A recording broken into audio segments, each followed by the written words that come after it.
This is a CBS News special report. I'm Gail King with John Dickerson, Bianca Golodriga, and Margaret Brennan here in New York. President Trump is arriving right now at the presidential palace in Helsinki, Finland, for his first summit with President Putin.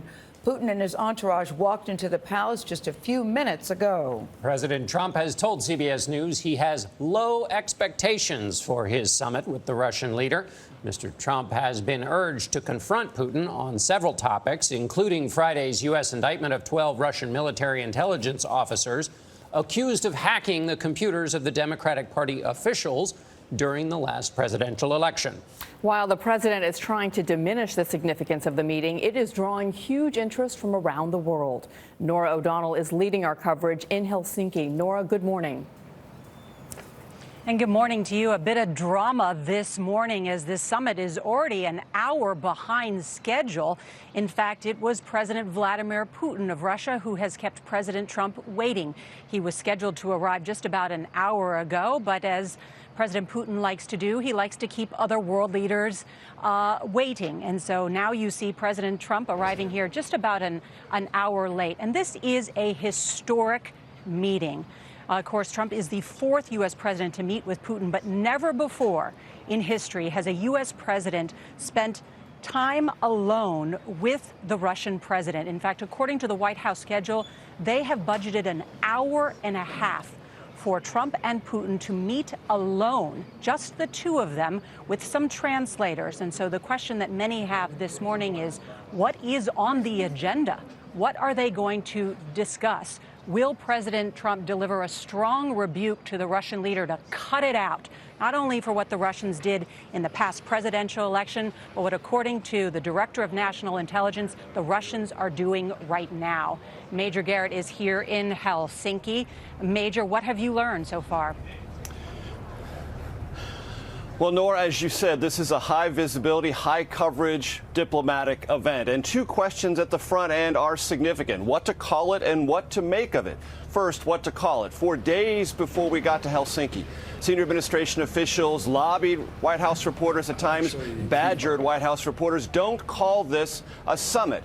Just call it a meeting. On the Sunday shows, that was repeated. And yet yesterday, with one single tweet, President Trump himself declared it's a summit, which brings us to question two: what to make of it? What is on the agenda? What American interests will President Trump advance here in Helsinki? The president, for whatever reason, has been incredibly vague about his agenda with Vladimir Putin. And it's been unclear how significantly he will press that issue of election meddling in 2016 and what, as you said, Nora, Dan Coats, the Director of National Intelligence, says is still going on in preparation for the midterm elections in 2018. There are lots of other issues: Crimea, the Baltic states, Syria, and the like. What is the president's agenda? That much we don't know. He has said he wants to take stock of Vladimir Putin face to face. Well, in that hour and a half, they'll have plenty of time to do that. Having been in Brussels at the NATO meetings, I can tell you, Nora, some diplomats there were concerned about what might come from that hour and a half one-on-one meeting, where Putin might drive a harder bargain than President Trump is capable of deflecting. No one knows what's going to come of it, but there is some anxiety in Europe that President Putin, in that one-on-one encounter, may get the best of the American president. Nora, back to you.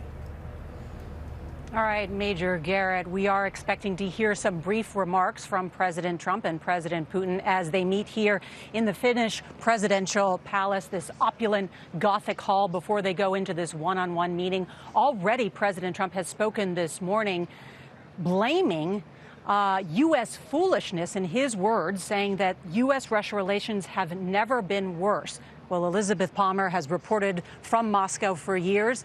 And how is the Russian media interpreting those comments from President Trump this morning?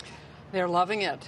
They are trying to line up with President Trump against many of the U.S. institutions. And this really bolsters the case that they're trying to make, that if it weren't for example, the Justice Department indictments and various what the Russians would call deep state interference, President Trump would be here offering normal relations with Russia.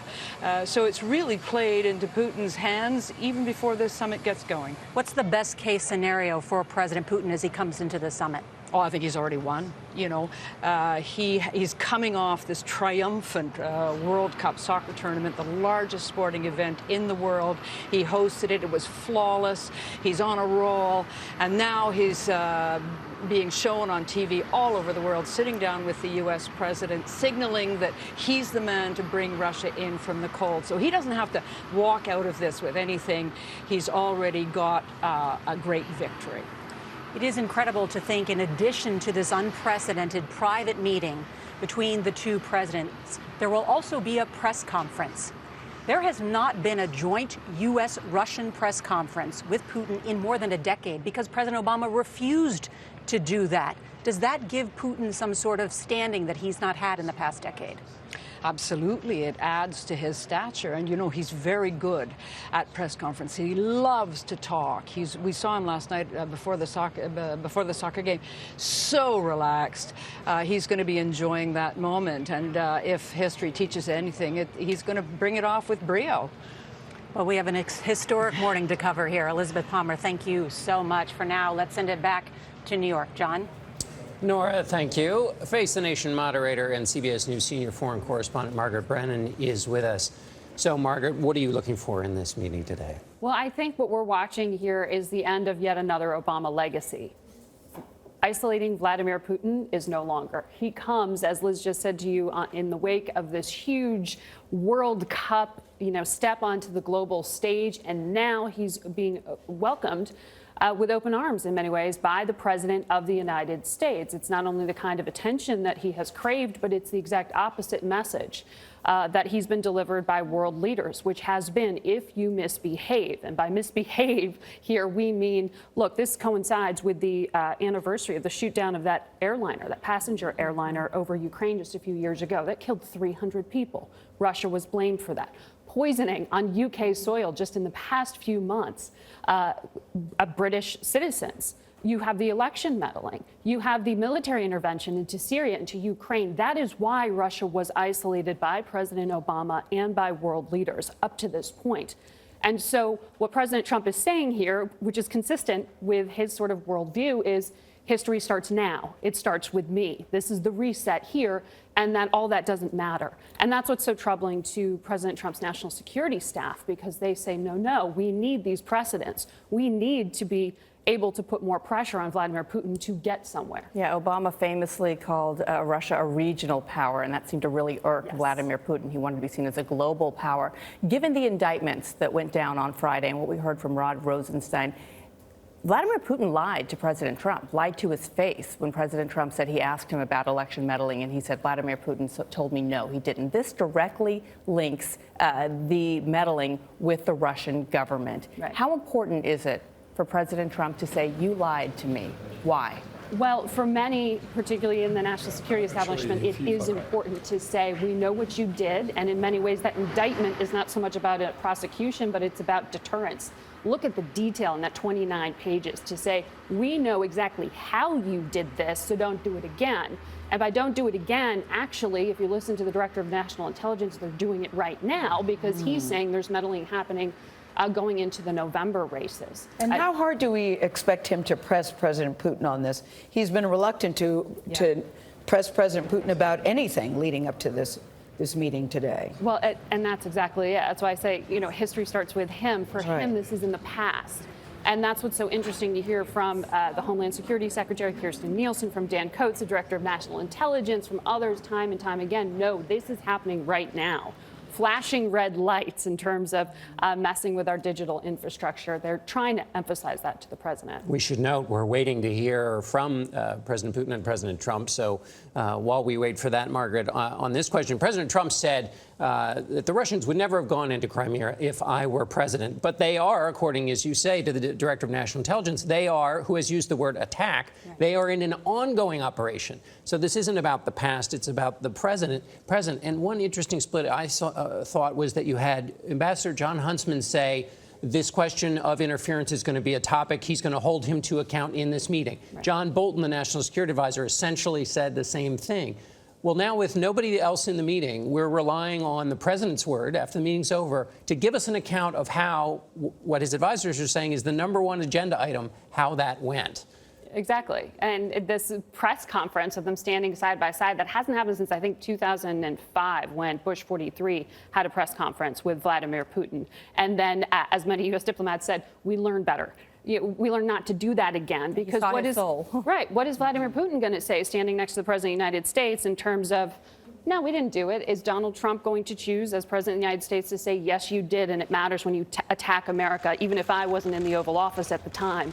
An attack on America at any time is not acceptable. So, Margaret, the president's argument is, look, I'm downplaying this question of interference because there's things we need to work with Russia on. Right. So that sets the expectations high for this, which is to say this thing this interference that people are worried about, let's not focus on that. Let's focus on what we can do together. So what can the U.S. and Russia do together? What would big achievements be from this meeting? And in some ways, Vladimir Putin's strategy here has been successful, because he said, you need me. Even if I misbehave, I'm going to show you how much you need me on some of these international agreements. In terms of deliverables, people were hoping for, the most low-hanging fruit is trying to extend the existing so-called New START treaty, which, puts some caps on ballistic missiles and the like. However, Russia's already cheating on the INF treaty, which is another, nuclear arms control agreement. President Trump could extend that. There's already a provision in New START that would allow him to do it and put the Trump brand on it. Will he accept it? I don't know. He wouldn't do that with the nuclear deal with Iran, just put his own brand on it and extend it. Will he do that here? That's the hope. The other things are some sort of window dressing, some humanitarian access they're asking for. NSC officials said yesterday to me that they were asking to be able to bring aid convoys into Syria, to the southern part of that country, which, by the way, is under assault right now in violation of an agreement that Vladimir Putin and President Trump made twice, in Vietnam and in Germany in 2017. So that's what's interesting, this idea of approaching, we can have another agreement with Russia in Syria at a time when they are actively violating the one that we already have. They're also talking about possibly whether or not to bring up with Vladimir Putin the idea of asking for help evacuating some of those that the U.S. previously supported, like the White Helmets, these rescue workers who have been helping out Syrians in distress. The concern is that Vladimir Putin will run circles around President Trump. Not only was he a KGB agent, he's had 20 years experience as president of Russia. President Trump said that he's going to approach this by winging it, this sort of we'll see mentality. A lot of concern about this private meeting, especially because of that. Let's bring Ian Bremmer in, who's joining us now. On this issue alone, about Vladimir Putin running circles around President Trump, how concerning is that? I think it's concerning to Trump's own administration, to his advisors. We certainly saw in the NATO meetings that Trump was running all of these bilaterals himself. He wasn't going to his advisors the way he did even a little bit more at the G7 with Larry Kudlow, frequently taking a big piece of it. He clearly isn't prepped for this meeting. Putin really is. The first 90 minutes, it's just the two of them. He's going to bring up Russian interference in U.S. elections. What's he going to say? How Trump's going to respond to that? We know what Trump's thinking about. Hey, to the extent this guy was involved, he was supporting me. He was going after the DNC. He was going after Hillary. Will he mention that? That's clearly one of the reasons he has to have the meeting privately, is he just can't have the legal exposure of having anybody else in. That's a really unprecedented situation for any American president to be in.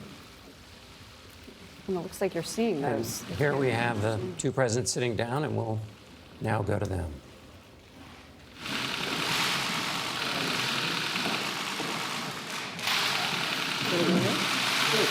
Уважаемый господин президент, мне очень приятно встретиться с вами здесь, на гостеприимной земле Финляндии, Хельсинки. Distinguished Mr. President, it's my pleasure to meet you, to be able to meet you here on hospitable Finnish soil in Helsinki. У нас продолжаются постоянные контакты. Предыдущие месяцы мы и по телефону говорили, и встречались несколько раз на площадках различных международных мероприятий. We continue being in touch. We have phone conversations and physical meetings. We met on the sidelines, different events, international multilateral events. Ну, конечно, настало время поговорить обстоятельно о наших двусторонних отношениях и по различным болевым точкам в мире. И достаточно много для того, чтобы мы обратили на это внимание. And now it's time to talk in detail about our bilaterals, as well as some of the hot points worldwide. There's one number for each for us to make note of and discuss them.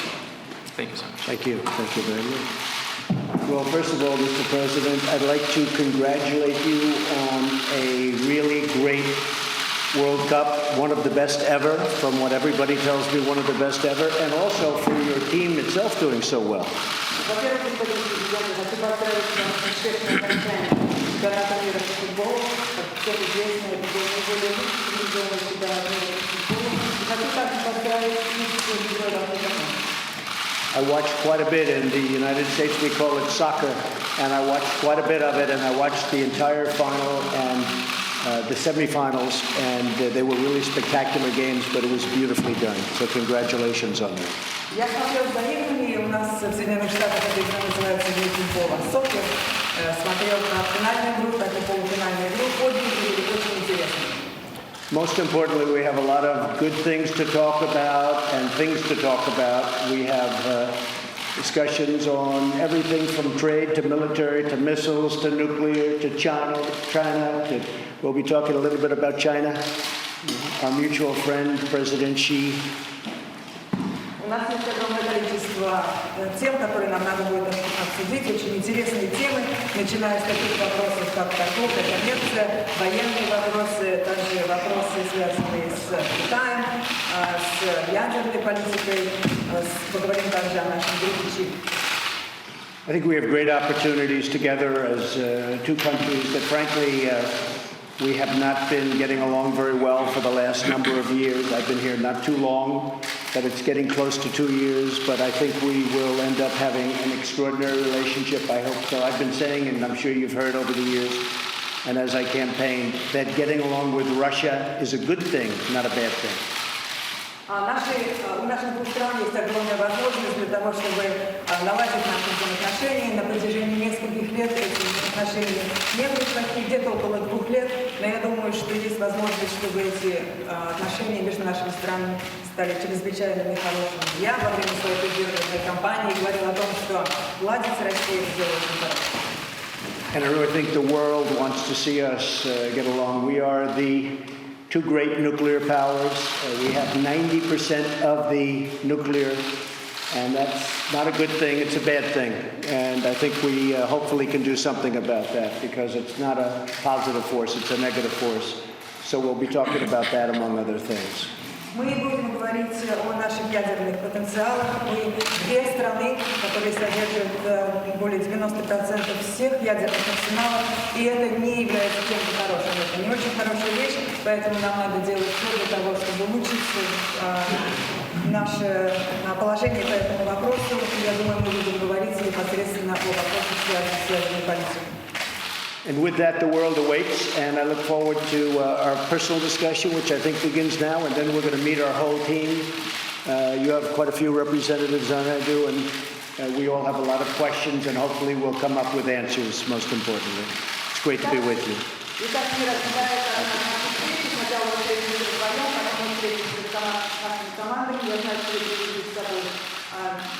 Свою команду, большое количество людей, и я думаю, что мы сможем обсудить большое количество очень важных для нас вопросов.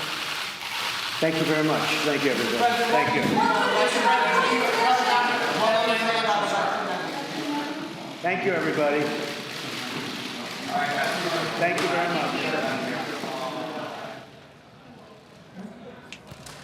And there you see that handshake and warm words between President Trump and President Putin, as President Trump congratulating Putin on a very successful World Cup that he says everybody watched and was spectacular.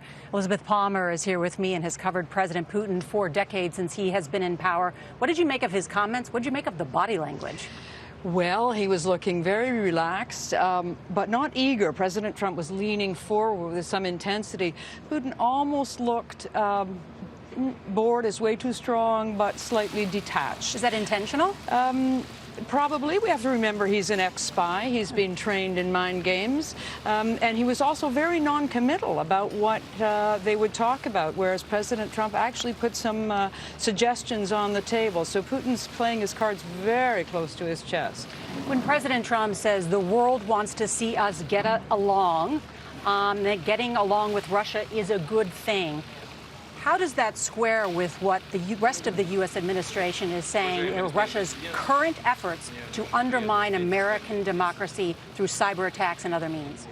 Well, getting along with Russia clearly is a good thing. The question is, at what cost, you know, and if it means putting up with Russia's continuing attacks on American institutions and trying to enlarge its sphere of influence in Europe and undercutting NATO, then probably most of the American institutions would say, no, the cost is just too high. And it's unlikely that Putin is going to leave this conference having given anything up, let's just say right now.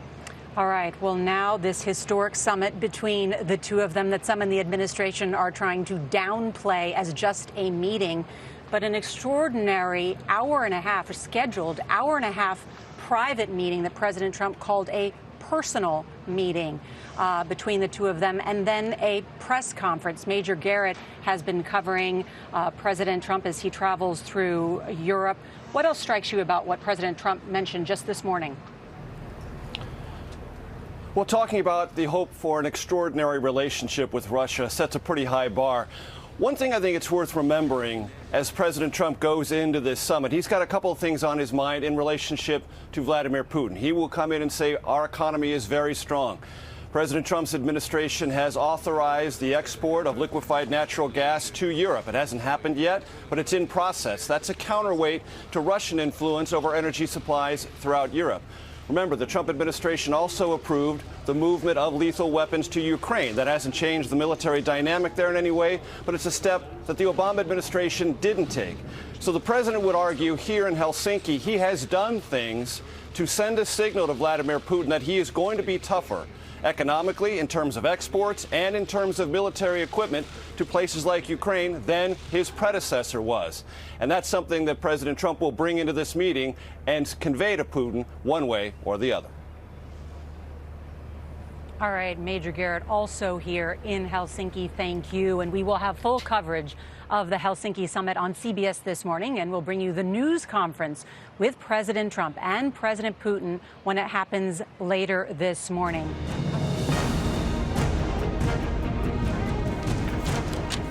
This is a CBS News special report. I'm John Dickerson with Gayle King, Bianca Golodryga, and Margaret Brennan in New York.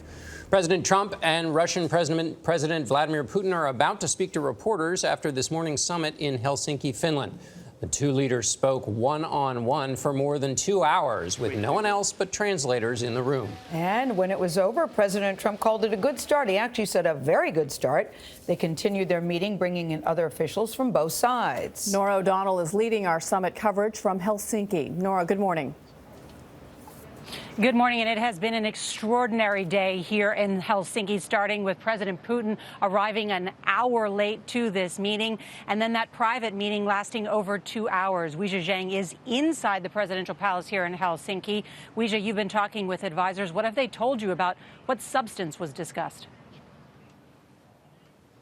Oh, Nora, they are not mentioning that ahead of the president, certainly. In fact, this has been such a chaotic day. We are getting very little details about what they spoke about during that one-on-one, but we expect to hear from both leaders any moment now. And we don't expect them to just read off of a joint statement, right? Because this is a press conference. This room is filled with journalists, and the suspense has been building even more than we anticipated because their one-on-one meeting lasted for much longer than anticipated. And heading into the meeting, they seem to have distance between them, not only physically, but in terms of the tone set. President Trump was very warm. He opened by congratulating President Putin for the World Cup. But President Putin Putin wore a poker face the entire time, and he did not indicate what he planned to bring up. The president did. He said he wanted to talk about trade, nuclear weapons, military, and China. Of course, leading up to this, he said he would bring up Crimea and the election meddling. It's interesting, Nora, that he did not mention that when he was standing side by side with President Putin. But of course, the pressure is on from back home to see whether he did, in fact, confront President Putin about the latest special counsel indictment, which is filled with facts and a detailed account of what happened. Now, President Trump says he'll bring it up. Whether he'll just do his due diligence and ask the president about it is one thing, but whether he will actually be tough, as he said he would, and tell him that the U.S. will not stand for this is quite another. That's just one of many questions we'll be watching as this press conference gets underway any moment now. Nora? All right, Weija, thank you. Also with us is Liz Palmer, who has covered Russia for years, including Vladimir Putin's nearly 2-decade-long reign in Russia. What have the Russians been saying so far about this meeting? Very little, except they keep emphasizing that they want good relations with the United States. What's notable is that they've kind of lined up with President Trump against what they would call the deep state, the Justice Department, the indictments. And they've implied that without that, President Trump would have come here ready to normalize relations. So they're portraying Trump as their ally against the rest of the U.S., or at least U.S. institutions. Right. When the president said and tweeted earlier today that they've had the worst relationships in part because of U.S. toughness, we saw the Russian government retweet that and say, I agree. All over it. They completely bolstered their case that it was U.S. foolishness. Once again, these institutions that are just getting in the way of everybody getting along. One thing I wanted to mention was President Putin, ex-spy. He will not have revealed that he feels rattled by these indictments, but he's got to have looked at them and realized that his intelligence is far more compromised than perhaps even the Russians realize. He may be feeling very unsettled going into this press conference. That's a critical point, Liz, because just days before this summit, we see the president's top intelligence chief, the director of national intelligence, Dan Coats, warning about current Russian actions, not even what they did in the 2016 election, but they are a threat to the American democracy because of cyber attacks. The Justice Department issuing these indictments against 12 individuals, which, as we've delved into it, realized this was a way of the American law enforcement, the Justice Department, say, and the special prosecutor say, we know who your people are. We know who your agents are. And here, by the way, is the indictment which shows just exactly how they did this. Are there people now inside the Russian government who are saying we've been exposed? Oh, yes, and the Russians may even be having a little witch hunt of their own. They will be now looking deep into the intelligence establishment, trying to figure out who the moles are, who may have been flipped by the U.S. Justice Department. It's worth remembering that cyber experts feel the Russians probably hired hacking groups to work for them, and they may have limited control over them. It may be those cyber anarchists, if you like, who are feeding information now to the Justice Department, and that's got to have President Putin very worried. All right, Liz Palmer, thank you. And Margaret Brennan joins us. She is in New York. Margaret, talk about who was at this expanded lunchtime meeting, specifically Fiona Hill. Yes, Fiona Hill, you highlighted her. She is so remarkable because she is a member of the national security staff who has been not very prominent, but very well known. And it was remarkable when she joined the Trump administration because she literally wrote the book on Vladimir Putin. She is one of his biographers. She's a former intelligence officer. She's a dual U.S.-UK national. She is extremely clear-eyed on this, and she has written leading up to President Trump's elections about why Vladimir Putin would want to and seek out meddling in the U.S. elections. For her, that it is an established fact, and it was part of a strategy.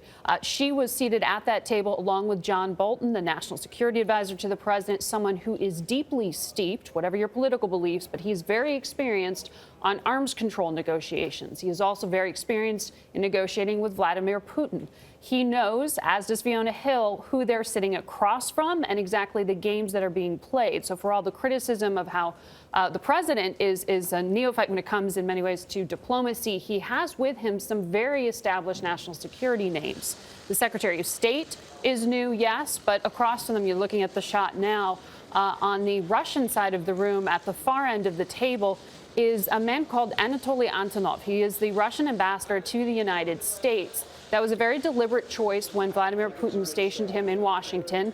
The expectation, many thought, was that he was being put in D.C. to be a hardliner against a Hillary Clinton presidency. He is someone who had negotiated. He's there next to Sergei Lavrov, a little bit obscured there. Someone who had negotiated the New START deal. That's something we're talking about President Trump today, perhaps extending. That was a reduction in ballistic missiles and nuclear warheads. And that was a big win under the Obama administration. The question now is, will the Trump administration do so?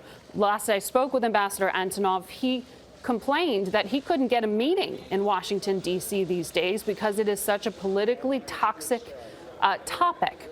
And it's interesting because we are putting a domestic political filter on this because foreign policy has become so much of how we are hearing this narrative. Question on that point, Mark. Oh, first of all, Sergei Lavrov, the foreign minister, Yes, the Russian sorry. foreign minister to President Putin's right. On the domestic point, you talked to Trey Gowdy this weekend on Face the Nation. And when we talk about the pressure on the president to either A, say something to Vladimir Putin about interfering and the ongoing interference by the Russians, or to actually do something, Trey Gowdy was pretty stark as a member of the president's party in terms of what he thinks the president should do. Yes, the congressman from South Carolina who held that fiery, hearing earlier in the week with Peter Strzok, that FBI agent who's been accused of having political bias, which is why he was taken off the Mueller investigation. It was interesting to hear Trey Gowdy, as a congressman, as a Republican, draw the line that we often hear the president sort of muddy here, which is to say you can recognize the meddling. You can call this an assault on American democracy and recognize it for what it is, and at the same time acknowledge President Trump and the validity of his election. You don't have to conflate the two. But as Senator Cornyn, who was also on the program and who is part of the Senate intelligence probe here into Russian meddling, says the president conflates these things in part because he takes it so personally. That for this, it isn't necessarily a fact pattern established by U.S. intelligence, then the FBI, by our allies around the world. It is a question of whether he is legitimate in this job, and he can't separate those two ideas. So that's why when we bring up this idea, will he confront him on meddling? Can he take himself out of that equation and say, it matters what happened before I took this office, and it matters that you attacked the United States of America? Also, Margaret, can you talk to the distinction that the Trump administration seems to be making? John Huntsman said yesterday, stop calling this a summit, this is just a meeting. What is the distinction between the two? It makes me think of dating. If I'm meeting you for coffee, no big deal. If I'm meeting you for dinner, well, maybe this is potential. But this is a big deal, isn't it? Right. Well, depending on how it goes, we can talk about what to call it later. Exactly. Yeah, some of that is a reflection of the fact that many on the president's team have been cautioning him against taking this summit meeting in counter in the extended way he has. Because while the president's saying he has low expectations, he has drawn every camera in the world into this moment. And we are all following it as if it's a sporting event, play-by-plays. I mean, that's not how diplomacy normally happens because it doesn't actually help achieve things to heighten those own expectations for yourself. So the ambassador was trying to help the president there. And the reason they call them summits is because they happen at the highest levels. Well, you can't get any higher levels than the presidents of the two countries. And also, isn't it true, Margaret, when you have these expectations, people, leaders tend to respond to those and not to what actually happens. Exactly. And that creates something they then have to respond to, which is of somebody else's making. They want to control as much as possible. Exactly. Expectations are targets they have to meet that other people, targets they have to meet that other people are creating. It's its own constraints. And plus, in so many ways, we're going to be, parsing every word that is said here at this press conference. But from the president's perspective, and because of the domestic political filter here, people have already decided what the outcome of this is, right? People are walking in. If you are a Trump supporter, you've decided that he is doing something great. There's nothing wrong with getting along with Russia. Well, that's not really the point of diplomacy, right? It's supposed to be furthering the interests of your country.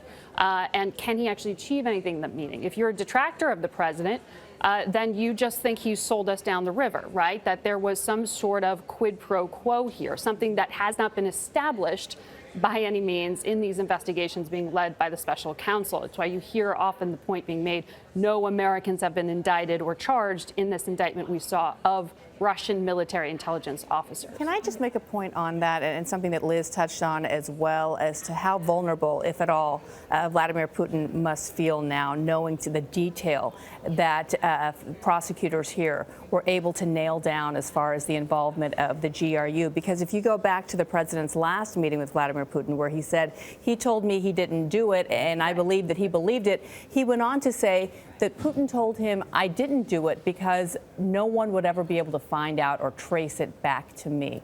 How vulnerable is Vladimir Putin feeling right now? Did he think this day was inevitable? Because this seemed to come from not only U.S. intelligence, but British as well. Yes, a number of our allies have been helping with this. It's a fair point, because it's also, did this release in some way box in the president with the Mueller indictment coming when it did by forcing the issue? Did it actually help him? Because it, as you're suggesting there, sort of lays out a deterrent, saying, maybe I can't take this case to court and prosecute these guys. You know, I'm not going to get these 12 Russians extradited here for legal reasons. But I can tell you, I know everything down to the unit they're in, how they paid for the information. And all of their names. Right. Trump could use that to his benefit. Exactly. Yes. So Yes. if you call it a witch hunt, you're dismissing the fact that there is a national security value in laying out that deterrent, not just to Russia, but to other countries who might try to do something similar and maybe are doing it now, as the Director of National Intelligence says it's happening with the 2018. It's still puzzling to many that he called it a witch hunt, knowing that these indictments were coming down, and he's still publicly saying he thought it was a witch hunt. That's the personal. Yes. That's the personal. He feels hunted there. Let's go back to Nora in Helsinki, because, Nora, before the summit started, the president said, listen, I have very low expectations here. You've been talking to U.S. officials. What are they telling you that was their hope that would come out of this? What was their agenda? Did they have one?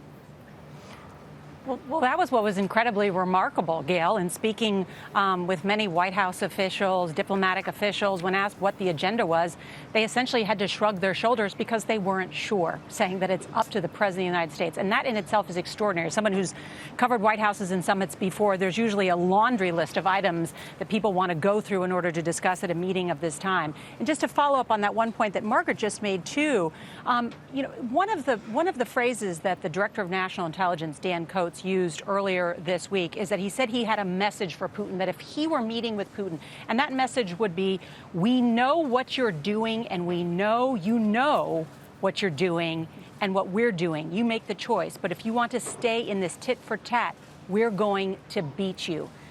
There's a message being sent from the U.S. intelligence community. There's a message being sent from the U.S. law enforcement community, and the timing, I think, is incredibly relevant that it was done just days before this particular summit, when the normal interagency process did not take place that normally happens before one of these meetings, where most of government officials know what is going to be discussed.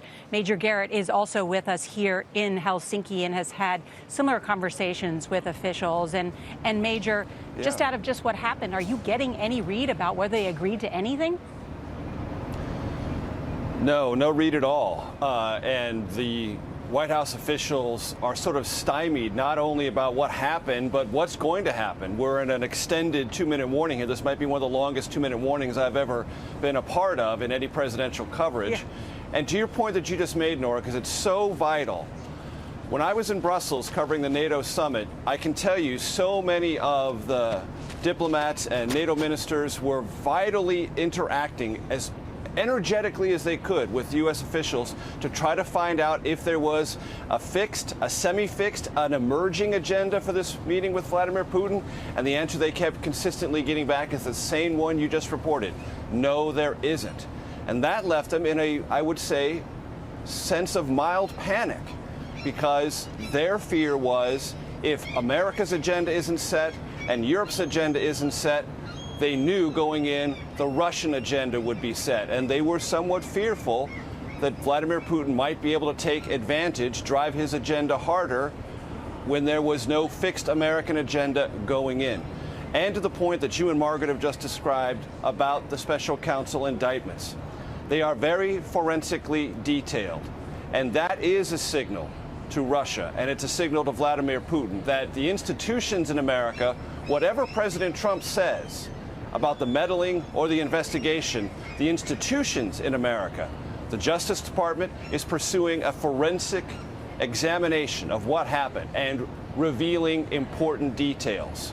And as you mentioned, Dan Coates, Director of National Intelligence, institutionally is speaking on behalf of the American government, recognizing and calling out in public what Russia has done and what he believes Russia is doing. So you have this kind of interesting backdrop for President Trump. Whatever he's saying on Twitter, however he comports himself face to face with the Russian president, the institutions in America are sending distinct signals right now on their own about what has happened and what may be going on and the threats that still exist. And that, whatever President Trump does or doesn't do, is its own way a signal to Putin and his government that institutions in America know what's happening and are prepared to call them out.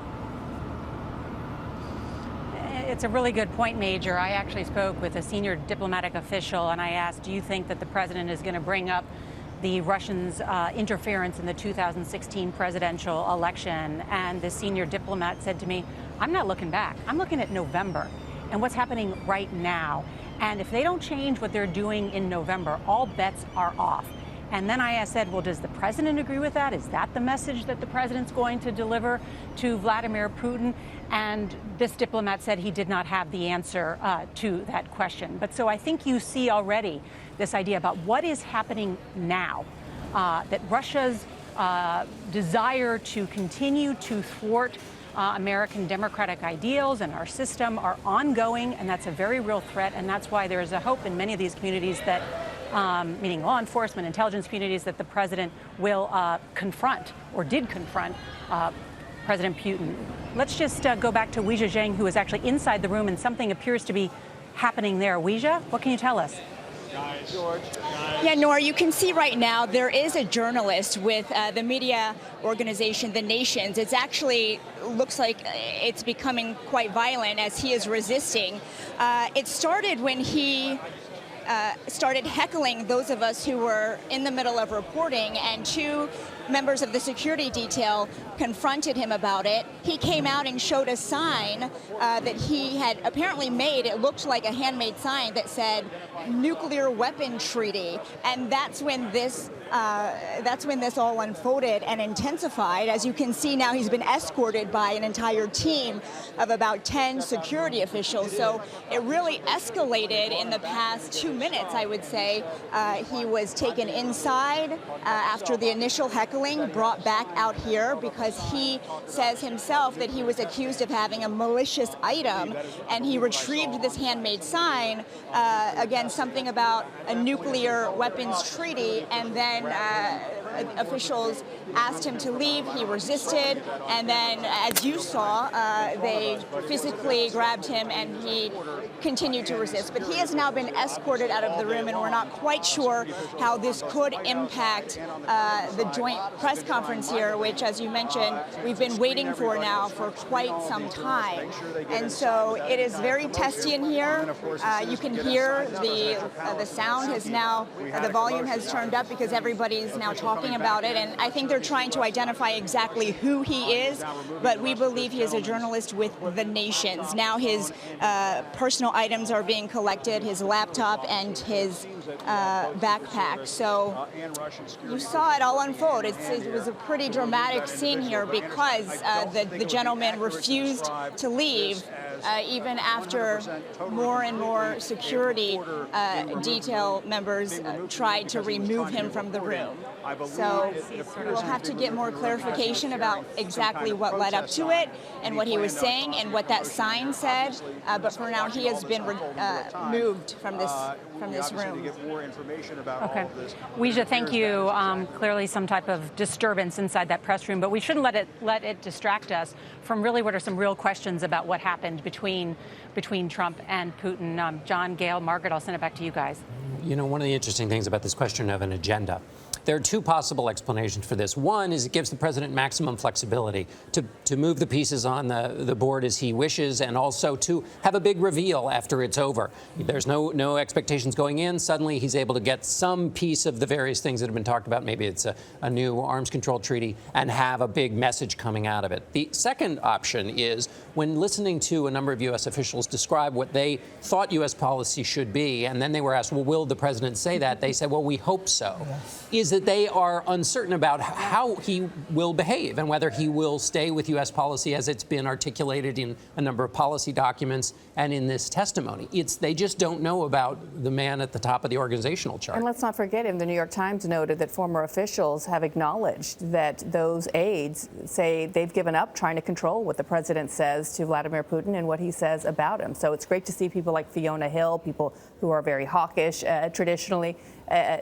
And we just want to let you know that Sarah Sanders, it looks like the communications teams are coming in, so we should be expecting. Trump has entered the room as well. We should be expecting the presidents momentarily. But so on the flip side of having his advisors there, and some that have traditionally been very hawkish on Russia, at the end of the day, especially with this president, it all comes down to what he wants to say and what he decides to do. Yes, and that's what's so incredibly frustrating for people who have spent their lives and are staffing the president, trying to best prepare him with facts. You hear quite often, we are going to inundate him with data and facts in the hope that we can persuade him of the merits of sticking to these things. But hasn't he made it clear, Margaret, he doesn't really like a lot of data and facts? The challenge is that the president loves going with his gut on these things. And the reason that there needs to be precision here is because there is such high risk to some of these decisions. Give us a little taste, Margaret, in advance of their arriving. What it normally is like in these kinds of situations, the pouring over of individual words to keep from misimpressions. They're both in a room now.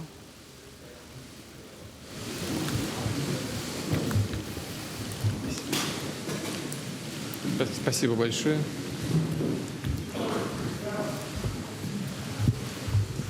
Мы можем начать работать, так я понимаю. Уважаемый господин президент, дамы и господа, переговоры с президентом Соединенных Штатов Америки, господином the President of the United States, Donald Trump, took place in a frank and business-like atmosphere. I think we can call it a success and a very fruitful round of negotiations. We carefully analyzed the current status, the present and the future of the Russia-United States relationship, key issues of the global agenda. It's quite clear to everyone that the bilateral relationship are going through a complicated stage, and yet those impediments, the current tension, the tense atmosphere, essentially have no solid reason behind it. The Cold War is a thing of past. The era of acute ideological confrontation of the two countries is a thing of a remote past, is a vestige of the past. The situation in the world changed dramatically. Today, both Russia and the United States face a whole new set of challenges. Those include a dangerous maladjustment of mechanisms for maintaining international security and stability, regional crises, the creeping threats of terrorism and transnational crime. It's the snowballing problems in the economy, environmental risks, and other sets of challenges. We can only cope with these challenges if we join the ranks and work together. Hopefully, we will reach this understanding with our American partners. Today's negotiations reflected our joint wish with President Trump to redress this negative situation in the bilateral relationship, outline the first steps for improving this relationship to restore the acceptable level of trust and going back to the previous level of interaction on all mutual interest issues. As major nuclear powers, we bear special responsibility for maintaining international security. Admitted vital, and we mentioned this during the negotiations, it's crucial that we fine-tune the dialogue on strategic stability and global security and non-proliferation of weapons of mass destruction. We submitted our American colleagues a note with a number of specific suggestions. We believe it necessary to work together further on to interact on the disarmament agenda, military and technical cooperation. This includes the extension of the strategic offensive arms limitation treaty. It's the dangerous situation with the global American anti-missile defense system. It's the implementation issues with the INF treaty. And of course, the agenda of non-placement of weapons in space.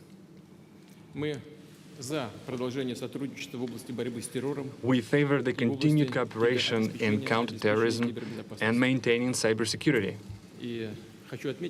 And I'd like to point out specifically that our special services are cooperating quite successfully together. The most recent example is their operational cooperation within the recently concluded World Football Cup.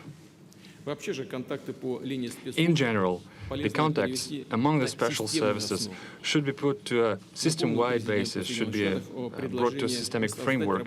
I reminded President Trump about the suggestion to re-establish the working group on anti-terrorism. We also mentioned a plethora of regional crises. It's not always that our postures dovetail exactly, and yet the overlapping and mutual interests abound. We have to look for points of contact and interact closer in a variety of international fora. Clearly, we mentioned the regional crisis, for instance, Syria. As far as Syria is concerned, the task of establishing peace and reconciliation in this country could be the first showcase example of the successful joint work.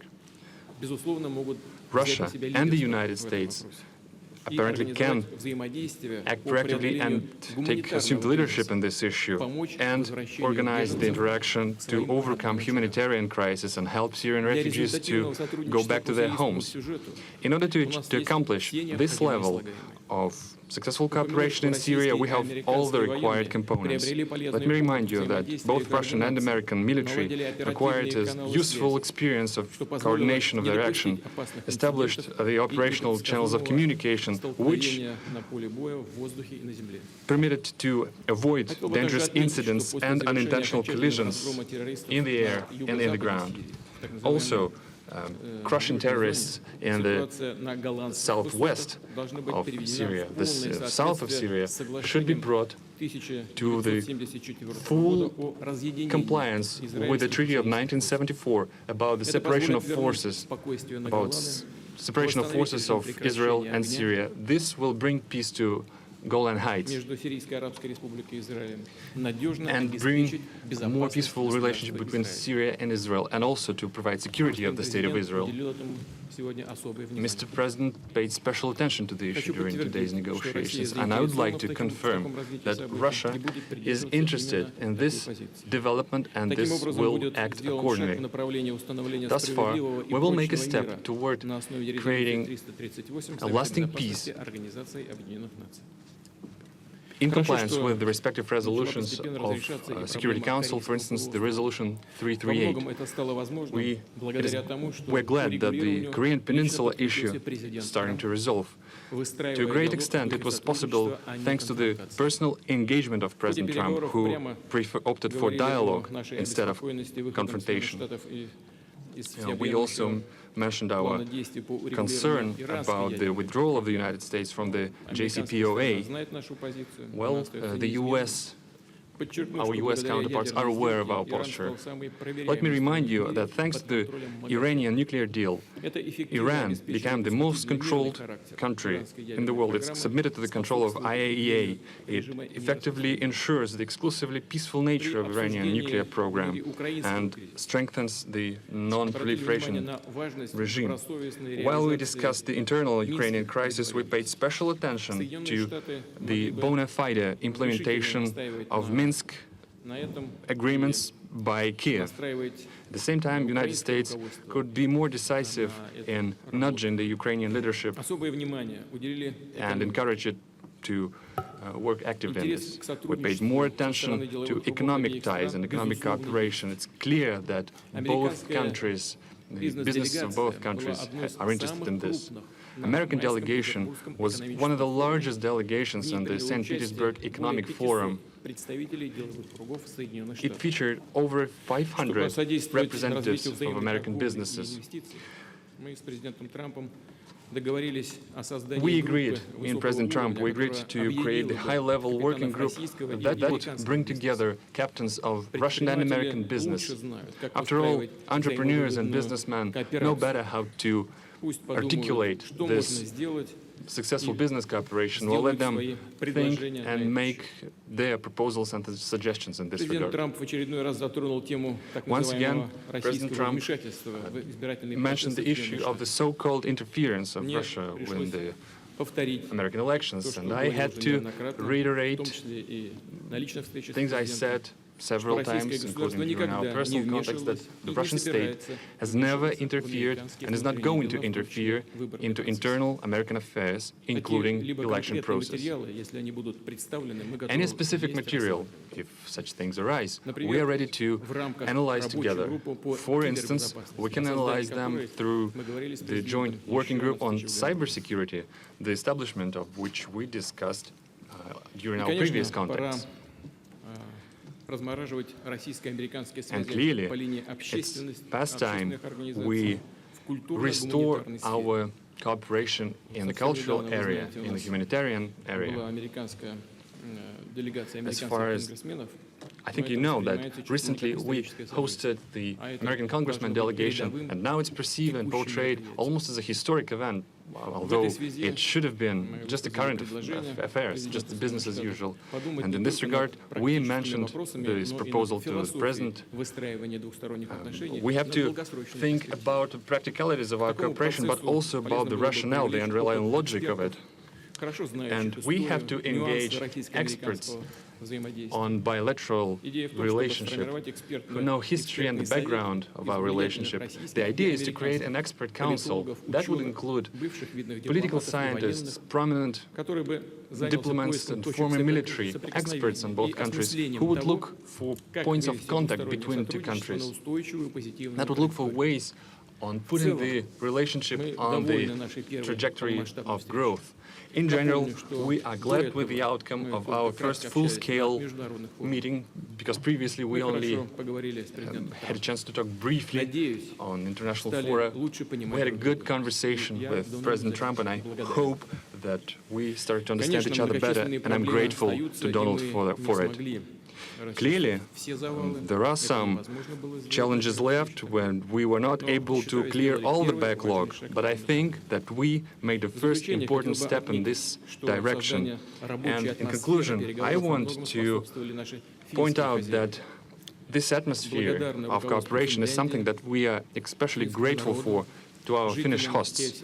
We're grateful for Finnish people and Finnish leadership for what they've done. I know that we've caused some inconvenience to Finland, and we apologize for it. Thank you for your attention. Thank you. Thank you very much. Thank you. I have just concluded a meeting with President Putin on a wide range of critical issues for both of our countries. We had direct, open, deeply productive dialogue. Went very well.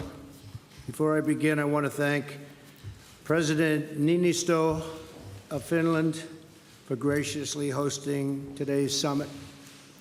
President Putin and I were saying how lovely it was and what a great job they did.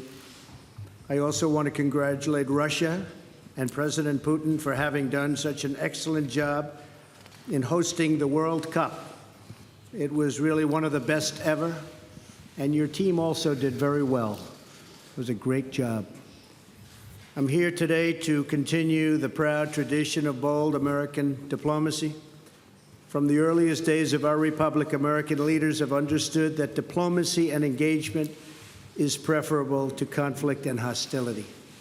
A productive dialogue is not only good for the United States and good for Russia, but it is good for the world. The disagreements between our two countries are well known, and President Putin and I discussed them at length today. But if we're going to solve many of the problems facing our world, then we're going to have to find ways to cooperate in pursuit of shared interests. Too often in both recent past and long ago, we have seen the consequences when diplomacy is left on the table. We have also seen the benefits of cooperation. In the last century, our nations fought alongside one another in the Second World War. Even during the tensions of the Cold War, when the world looked much different than it does today, the United States and Russia were able to maintain a strong dialogue. But our relationship has never been worse than it is now. However, that changed as of about 4 hours ago.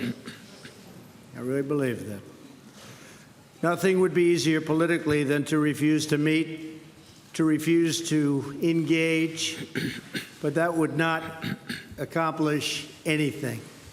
As president, I cannot make decisions on foreign policy in a futile effort to appease partisan critics or the media or Democrats who want to do nothing but resist and obstruct. Constructive dialogue between the United States and Russia afford the opportunity to open new pathways toward peace and stability in our world. I would rather take a political risk in pursuit of peace than to risk peace in pursuit of politics. As president, I will always put what is best for America and what is best for the American people. During today's meeting, I addressed directly with President Putin the issue of Russian interference in our elections.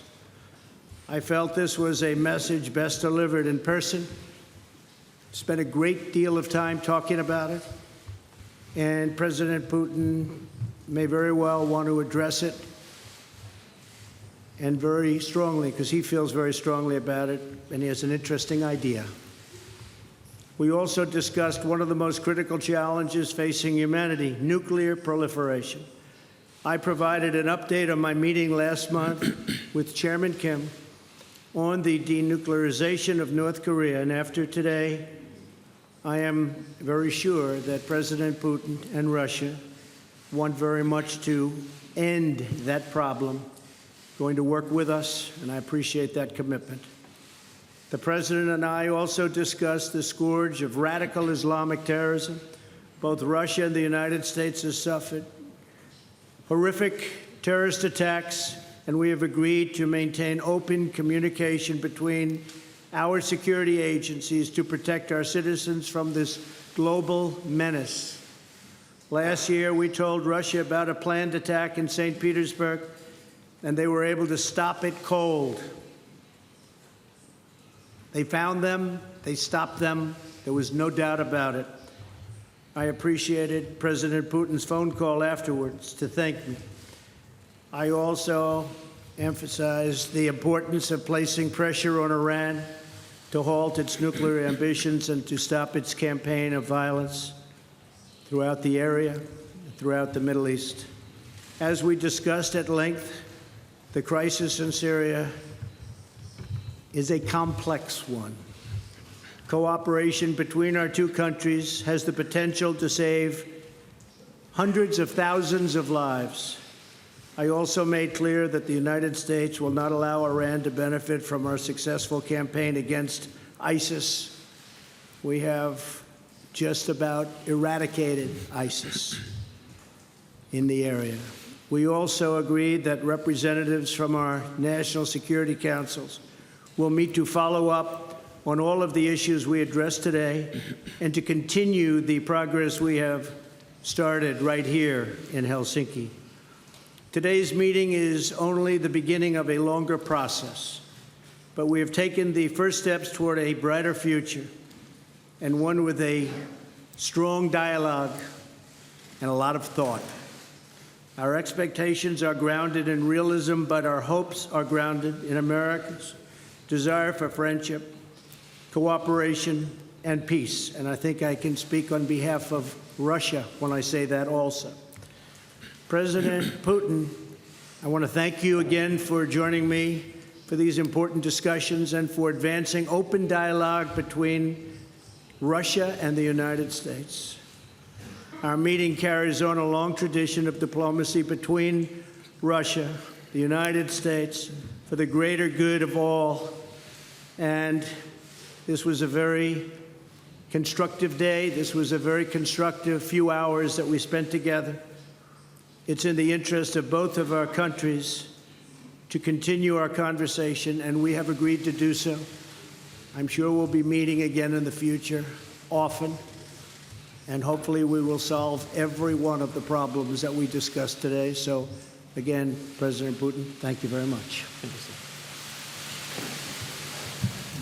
Господа президенты, сейчас журналисты смогут задать по два Presidents, now the journalists would have a chance to ask two questions, two sets of questions each. First, the Russian journalist will ask the question. Please give your affiliation.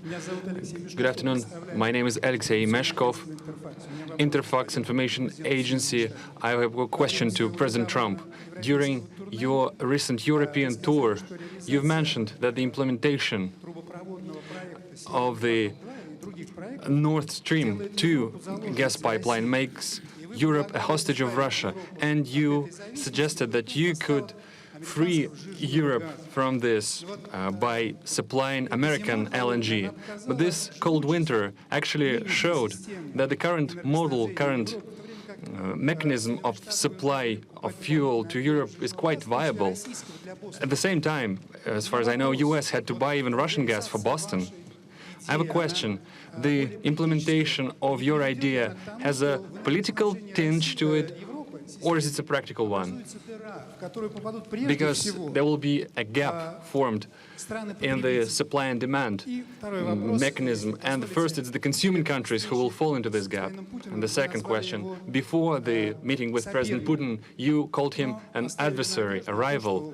And yet you expressed hope that you will be able to bring this relationship to a new level. Did you manage to do this? No, actually, I called him a competitor, and a good competitor he is. And I think the word competitor is a compliment. I think that we will be competing when you talk about the pipeline.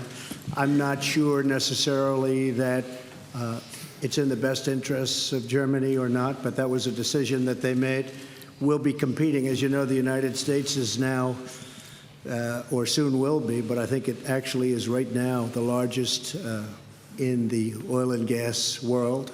So we're going to be selling LNG, and we'll have to be competing with the pipeline. And I think we'll compete successfully, although there is a little advantage locationally. So I just wish them luck. I mean, I did. I discussed with Angela Merkel in pretty strong tones, but I also know where they're all coming from. And they have a very close source, so we'll see how that all works out. But we have lots of sources now, and the United States is much different than it was a number of years ago when we weren't able to extract what we can extract today. So today we're number one in the world at that, and I think we'll be out there competing very strongly. Thank you very much. If I may, I throw in some 2 cents. We talked to Mr. President, including this subject as well. We are aware of the stance of President Trump, and I think that we, as a major oil and gas power, and the United States is a major oil and gas power as well, we could work together on regulation of international markets, because neither of us is actually interested in the plummeting of the prices.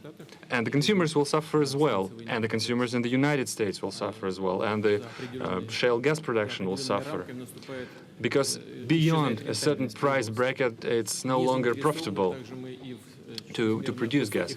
But nor we are interested in driving prices up, because it will drain juices, life juices from all other sectors of the economy, from machine building, etc. So we do have space for cooperation here.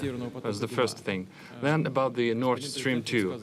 Mr. President voiced his concerns about the possibility of disappearance of transit through Ukraine, and I reassured Mr. President that Russia stands ready to maintain this transit. Moreover, we stand ready to extend this transit contract contract that is about to expire next year. In case, if the dispute between the economic entities will be settled in the Stockholm Arbitration Court. The first question from a U.S. journalist goes to Jeff Mason from Reuters.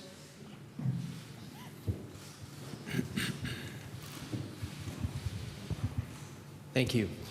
Mr. President, you tweeted this morning that it's U.S. foolishness, stupidity, and the Mueller probe that is responsible for the decline in U.S. relations with Russia.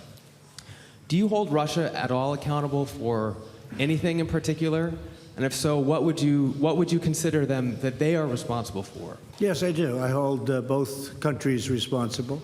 I think that the United States has been foolish. I think we've all been foolish. We should have had this dialogue a long time ago, a long time, frankly, before I got to office. And I think we're all to blame. I think that the United States now has stepped forward along with Russia, and we're getting together, and we have a chance to do some great things, whether it's nuclear proliferation in terms of stopping, because we have to do it. Ultimately, that's probably the most important thing that we can be working on. But I do feel that we have both made some mistakes. I think that the probe is a disaster for our country. I think it's kept us apart. It's kept us separated. There was no collusion at all. Everybody knows it. People are being brought out to the fore. So far that I know, virtually none of it related to the campaign. And they're going to have to try really hard to find somebody that did relate to the campaign. That was a clean campaign. I beat Hillary Clinton easily. And frankly, we beat her. And I'm not even saying from the standpoint, we won that race. And it's a shame that there can even be a little bit of a cloud over it. People know that, people understand it, but the main thing, and we discussed this also, is zero collusion. And it has had a negative impact upon the relationship of the two largest nuclear powers in the world. We have 90% of nuclear power between the two countries. It's ridiculous. It's ridiculous what's going on with the probe. For President Putin, if I could follow up as well, why should Americans and why should President Trump believe your statement that Russia did not intervene in the 2016 election, given the evidence that U.S. intelligence agencies have provided? And will you consider extraditing the 12 Russian officials that were indicted last week by a U.S. grand jury? Well, I'm going to let the president answer the second part of that question. But as you know, the whole concept of that came up perhaps a little bit before, but it came out as a reason why the Democrats lost an election, which, frankly, they should have been able to win because the Electoral College is much more advantageous for Democrats, as you know, than it is to Republicans. We won the Electoral College by a lot, 306 to 223, I believe. And that was a well-fought battle. We did a great job. And frankly, I'm going to let the president speak to the second part of your question. But just to say it one time again, and I say it all the time, there was no collusion. I didn't know the president. There was nobody to collude with. There was no collusion with the campaign. And every time you hear all of these, 12 and 14, it's stuff that has nothing to do. And frankly, they admit these are not people involved in the campaign. But to the average reader out there, they're saying, well, maybe that does. It doesn't. And even the people involved, some perhaps told misstories, although in one case the FBI said there was no lie. There was no lie. Somebody else said there was. We ran a brilliant campaign, and that's why I'm president. Thank you.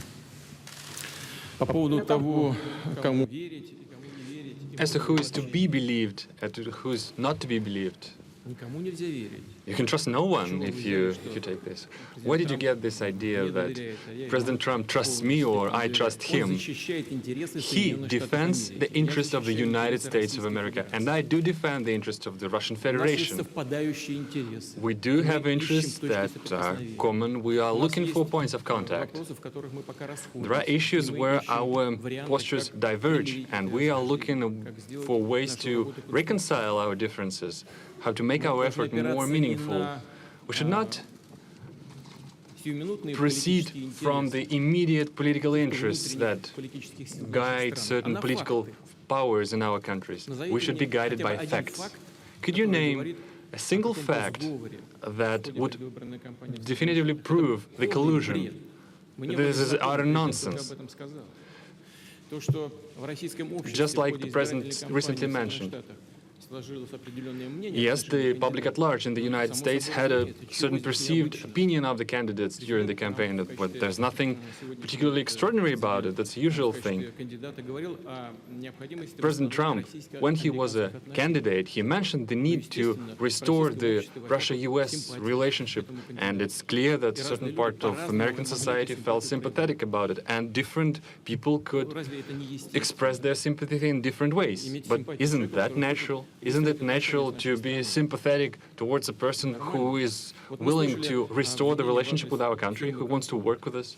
We heard the accusations about the Concord country. Well, as far as I know, this company hired American lawyers, and the accusations doesn't have a fighting chance in the American courts. So there's no evidence when it comes to the actual facts. So we have to be guided by facts and not by rumors. Now, let's get back to the issue of these 12 alleged intelligence officers of Russia. I don't know the full extent of the situation, but the President Trump mentioned this issue, and I will look into it. So far, I can say the following.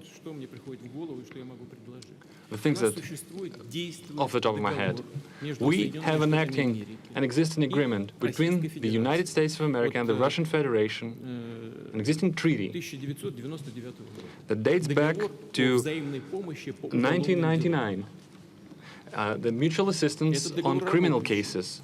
This treaty is in full effect. It works quite efficiently.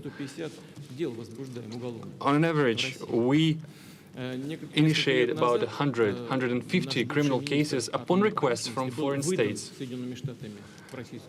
For instance, the last year, there was one extradition case upon the request sent by the United States. So this treaty has specific legal procedures. We can offer that the appropriate commission headed by Special Attorney Mueller, he can use this treaty as a solid foundation and send an official request to us so that we would interrogate, we would hold a questioning of these individuals who he believes are privy to some crimes. And our law enforcement are perfectly able to do this questioning and send the appropriate materials to the United States. Moreover, we can meet you halfway, we can make another step. We can actually permit official representatives of the United States, including the members of this very commission headed by Mr. Mueller, we can let them into the country and they will be present to this questioning. But in this case, there's another condition. This kind of effort should be a mutual one. Then we would expect that the Americans would reciprocate and they would question officials, including the officers of law enforcement and intelligence services of the United States, whom we believe who have something to do with illegal actions on the territory of Russia. And we have to request the presence of our law enforcement. For instance, we can bring up Mr. Browder in this particular case. Business associates of Mr. Browder have earned over $1.5 billion in Russia. They never paid any taxes, neither in Russia nor in the United States. And yet the money escaped the country. They were transferred to the United States. They sent a huge amount of money, $400 million, as a contribution to the campaign of Hillary Clinton. Well, that's their personal case. It might have been legal, the contribution itself, but the way the money was earned was illegal. So we have a solid reason to believe that some intelligence officers accompanied and guided these transactions. So we have an interest of questioning them. But we can that could be a first step, and we can also extend it. Options abound, and they all can be found in an appropriate legal framework. To win the election? And did you direct any of your officials to help him do that? Yes, I did. Yes, I did. Because he talked about bringing the U.S.-Russia relationship back to normal. Продолжаем. Я думаю, вполне вопросы 3 может задать кто-то из российского пула. I think there can be 3 questions from the Russian pool. Russia Today, you have the floor. Спасибо большое. Thank you so much. Добрый вечер. Меня зовут Good evening to everyone. My name is Ilya Petrenko. Телеканал RT. RT TV channel. For Mr. Trump in English. Mr. President, would you please go into the details of possibly any specific arrangements for the U.S. to work together with Russia in Syria, if any of these kind of arrangements were made today or discussed? И если позволите, Владимир Владимирович, тоже вопрос на русском. Поскольку сегодня несколько раз уже затрагивалась тема футбола, я на футбольном языке задам вопрос. Господин Помпео чуть ранее сказал, что когда разговор заходит о взаимодействии в Сирии, сейчас мяч на стороне России. Владимир Владимирович, действительно так? И в таком случае, если да, как вы этим владением воспользуетесь? How would you use this fact, the having the ball? Well, I guess I'll answer the first part of the question. We've worked with Israel long and hard for many years, many decades. I think we've never has any country been closer than we are. President Putin also is helping Israel, and we both spoke with Bibi Netanyahu, and they would like to do certain things with respect to Syria, having to do with the safety of Israel. So in that respect, we absolutely would like to work in order to help Israel, and Israel will be working with us, so both countries would work jointly. And I think that when you look at all of the progress that's been made in certain sections with the eradication of ISIS, we're about 98%, 99% there, and other things that have taken place that we've done, and that, frankly, Russia has helped us with in certain respects. But I think that working with Israel is a great thing, and creating safety for Israel is something that both President Putin and I would like to see very much. One little thing I might add to that is the helping of people, because you have such horrible, if you see, and I've seen reports and I've seen pictures, I've seen just about everything. And if we can do something to help the people of Syria get back into some form of shelter and on a humanitarian basis, and that's what the word was, really, a humanitarian basis. I think that both of us would be very interested in doing that, and we will do that. Okay? Thank you very much. Excuse me, but for now, no specific agreements, for instance, between the militaries? Well, our militaries do get along. In fact, our militaries actually have gotten along probably better than our political leaders for years, but our militaries do get along very well, and they do coordinate in Syria and other places.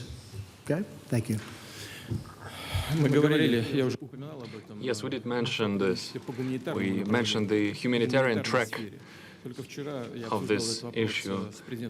Yesterday, I discussed this with French President Mr. Macron, and we reached an agreement that together with European countries, including France, we will step up this effort.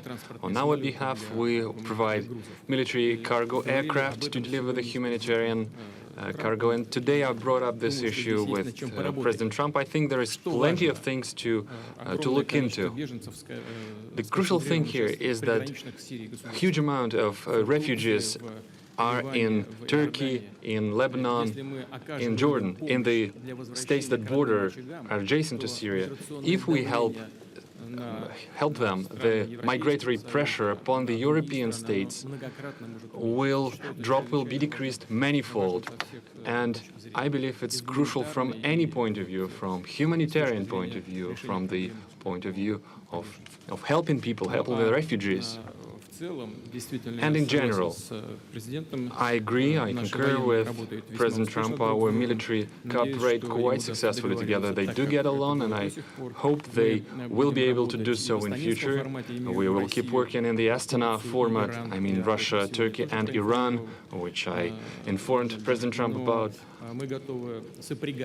But we do stand ready to link these efforts to the so-called small group of states, so that the process would be a broader one, it would be a multidimensional one, and so that we will be able to maximize our fighting chance to get the ultimate success in the issue of Syria. And speaking about having the ball in our court in Syria, President Trump has just mentioned that we've successfully concluded the World Football Cup. Speaking of the football, actually, Mr. President, I'll give this ball to you, and now the ball is in your court.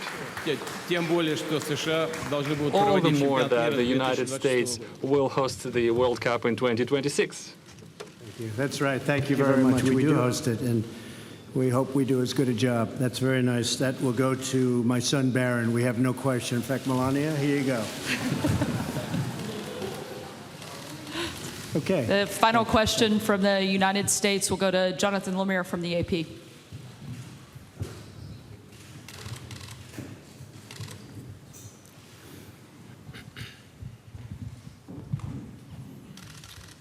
Thank you. Question for each president. President Trump, yes. You first. Just now, President Putin denied having anything to do with the election interference in 2016. Every U.S. intelligence agency has concluded that Russia did. My first question for you, sir, is who do you believe? My second question is, would you now, with the whole world watching, tell President Putin, would you denounce what happened in 2016, and would you warn him to never do it again? So let me just say that we have two thoughts. You have groups that are wondering why the FBI never took the server. Why haven't they taken the server? Why was the FBI told to leave the office of the Democratic National Committee? I've been wondering that. I've been asking that for months and months, and I've been tweeting it out and calling it out on social media. Where is the server? I want to know, where is the server, and what is the server saying? With that being said, all I can do is ask the question. My people came to me, Dan Coates came to me, and some others. They said they think it's Russia. I have President Putin. He just said it's not Russia. I will say this, I don't see any reason why it would be, but I really do want to see the server. But I have confidence in both parties. I really believe that this will probably go on for a while, but I don't think it can go on without finding out what happened to the server. What happened to the servers of the Pakistani gentlemen that worked on the DNC? Where are those servers? They're missing. Where are they? What happened to Hillary Clinton's emails? 33,000 emails gone, just gone. I think in Russia they wouldn't be gone so easily. I think it's a disgrace that we can't get Hillary Clinton's 33,000 emails. So I have great confidence in my intelligence people, but I will tell you that President Putin was extremely strong and powerful in his denial today. And what he did is an incredible offer.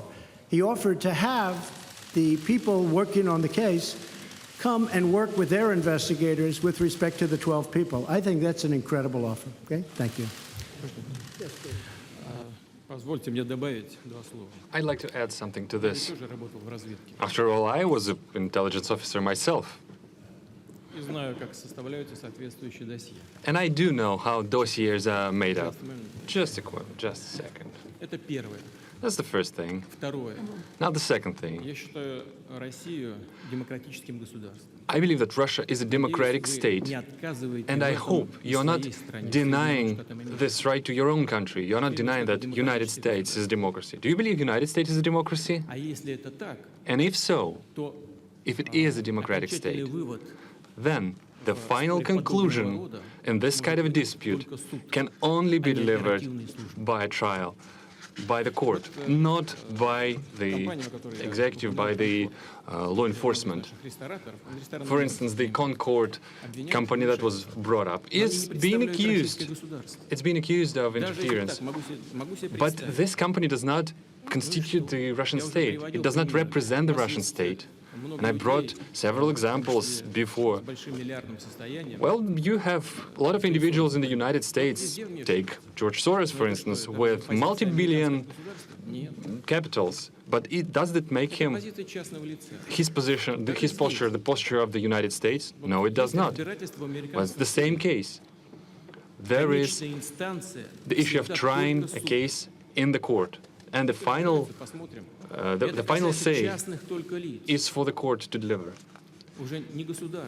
We are now talking about the private, the individuals, and not about particular states. And as far as the most recent allegation is concerned about the Russian intelligence officers, we do have an intergovernmental treaty. Please do send us the request. We will analyze it properly and will send a formal response. And as I said, we can extend this cooperation, but we should do it on a reciprocal basis, because we would await our Russian counterparts to provide us access to the persons of interest for us, whom we believe can have something to do with the intelligence services. Let's discuss the specific issues and not use the Russia and the US relationship as a loose change for this internal political struggle. A question for President Putin. Thank you. Two questions for you, sir. Can you tell me what President Trump may have indicated to you about officially recognizing Crimea as part of Russia? And then secondly, sir, does the Russian government have any compromising material on President Trump or his family?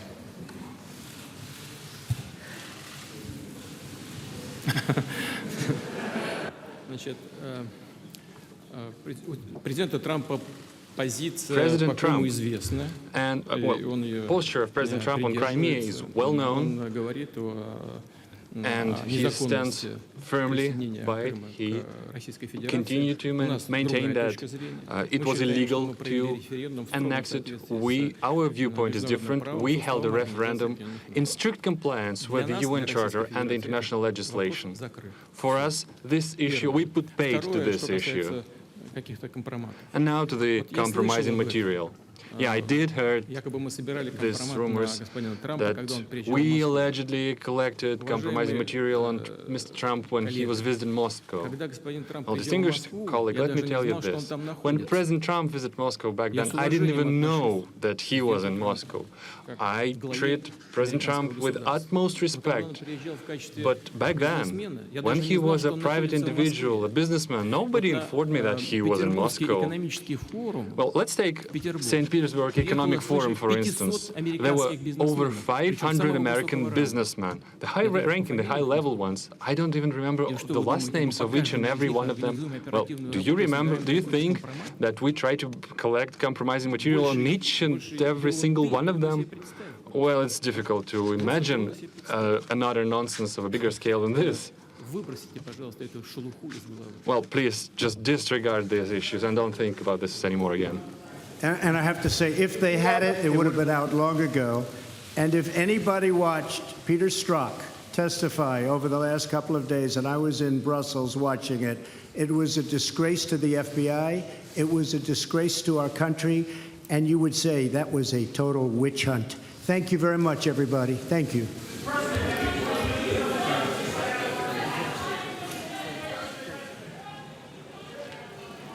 Well, there you have it, an extraordinary and historic meeting between President Trump and President Putin, in which the United States president was asked repeatedly to denounce Russia's actions in the 2016 election and the actions that Russia is currently carrying out, according to our own U.S. intelligence agencies. And instead, the President of the United States chose not to denounce Russia and instead attack his own Federal Bureau of Investigation and continue to raise claims that he's made over and over again. Major Garrett is our chief White House correspondent, is also here in Helsinki.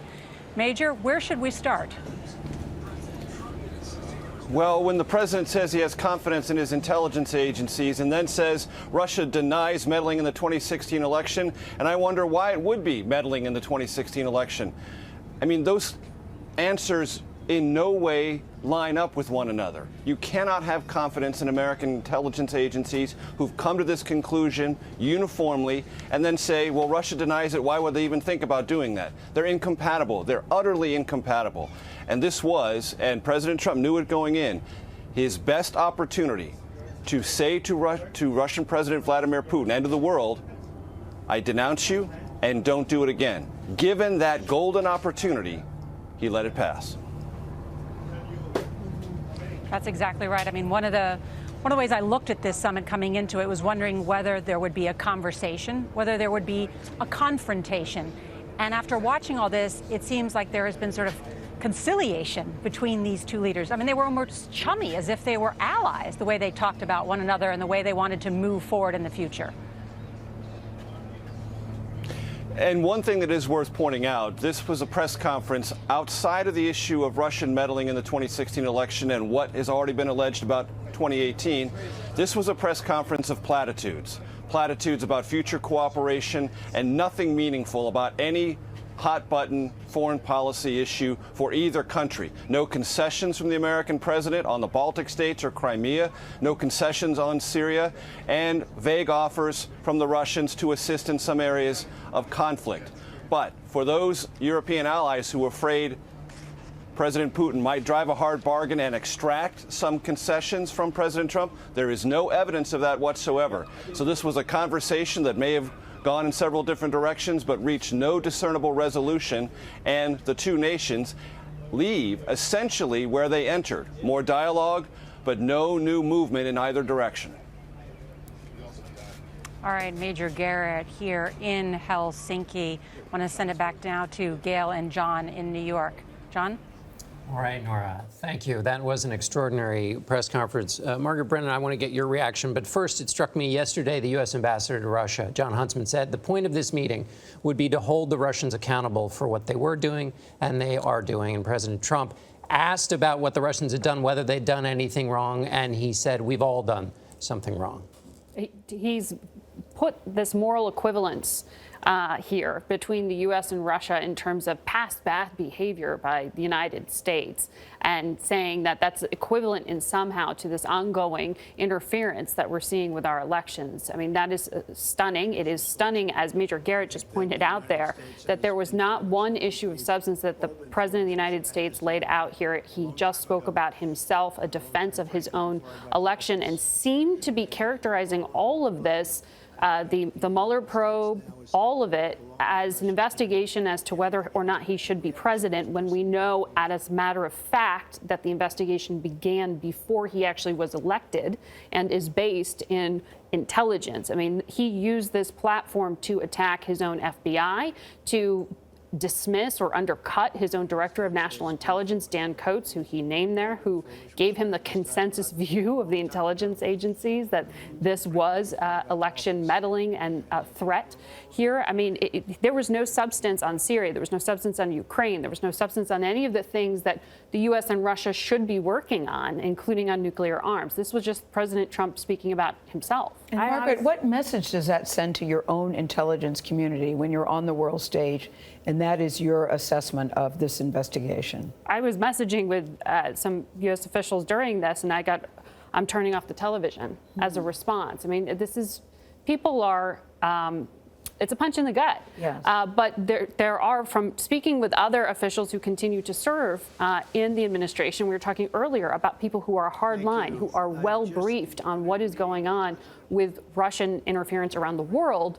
And you ask, why do you stay? And there's the fear of, well, what if I leave? What happens then? Who will fill my place to speak sort of truth here? But what you heard here was the president rejecting facts that have been presented to him again and again, and reciting conspiracy theories in many ways, in terms of that reference he made to, there was reference by President Putin to George Soros, who's an investor here, but also Pakistan and other things. He was not dealing in fact. Vladimir Putin at one point was asked about Donald Trump and whether he wanted him to win, and he said, yes, I did. Yes, I did. I did because he said because he wanted to work together and to cooperate. And going back to those of his advisors, even those hardliners, it does put them in a tough position, because how do they go out and defend this? Yes. How do they give interviews defending what the president said today? What kind of pressure does this put on Congress now? Because given what the president said, there seems to be no need for sanctions on Russia for election interference. The president doesn't seem to believe that the Russians did interfere with the U.S. elections. Vladimir Putin couldn't have dreamed of a better outcome from this summit.